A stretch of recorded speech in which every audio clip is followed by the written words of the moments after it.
కల్కి సినిమా భయ్య, ఇది హైటెక్ సినిమా, అందరికి అర్థం కాదు. సాఫ్ట్వేర్ వాళ్ళు చూడాలి. ఈ బుజ్జిని చూసి ఇంకొక బజ్జిని తయారు చేయాలని చెప్పేసి. ఫైట్స్ అంటే మన అమితాబ్ బచ్చన్ గారి మధ్యలో, ప్రభాస్ గారి మధ్యలో ఫైట్ ఉంటుంది.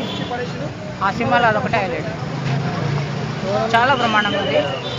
ఇందులో ప్రభాస్ గారి కంటే 100 రెట్లు అమితాబ్ బచ్చన్ గారు ఈ సినిమాకి న్యాయం చేసిందని చెప్పేసి నా వ్యక్తిగతంగా నేను అభిప్రాయపడుతున్నాను. ఆయనకు మాత్రం దండం పెట్టు. అమితాబ్ బచ్చన్ గారికి దండం, ప్రభాస్ గారు. ఎందుకంటే బాహుబలిలో చేసినంత అంటే ఆయనకి ఇచ్చిన క్యారెక్టర్ ఆయన చేసినాం, నాకేం సంబంధం లేదు. అయితే ఈ సినిమా మొత్తం కన్ఫ్యూజన్లో ఉంది. ఈ స్టోరీ కథ అనేది క్లారిటీ లేదు. మహాభారతమా, కురుక్షేత్రమా, కలియుగమా అనేది క్లారిటీ లేదు. నేనేమనుకున్నానంటే ఇందులో పెద్ద పెద్ద స్టార్లు ఉన్నారు.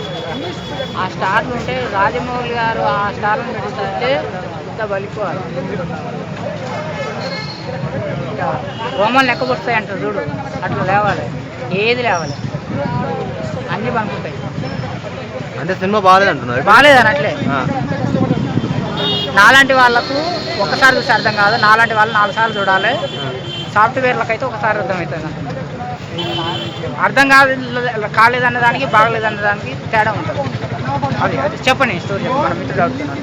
అయితే పెద్ద స్టార్లు ఉన్నారు. అమితాబ్ బచ్చన్ గారు ఉన్నారు, రాజమౌళి గారు, ఆర్జీ ఉన్నారు, విజయ్ దేవరకొండ, ప్రభాస్ గారు, వీళ్ళందరూ పెద్ద పెద్ద స్టార్లు కదా.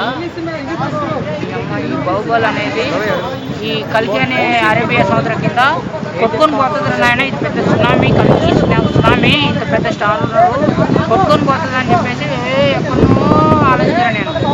కానీ వచ్చేసి ఈ కల్కి వచ్చేసి బాహుబలి, నేను ఒక బాహుబలి సినిమా వచ్చేసి అలలు వచ్చేసి నా కాళ్ళు తడిపించిపోయింది. హిందూ సంప్రదాయాలు మన గుడికి పోతే కాళ్ళు తడుపుకొని పోయి దండం పెడతాం. ఇప్పుడు నేను ఒక బాహుబలి సినిమా, కల్కి సినిమా వచ్చేసి కాళ్ళు తడిపించిపోయింది తప్ప నన్ను కొట్టుకొని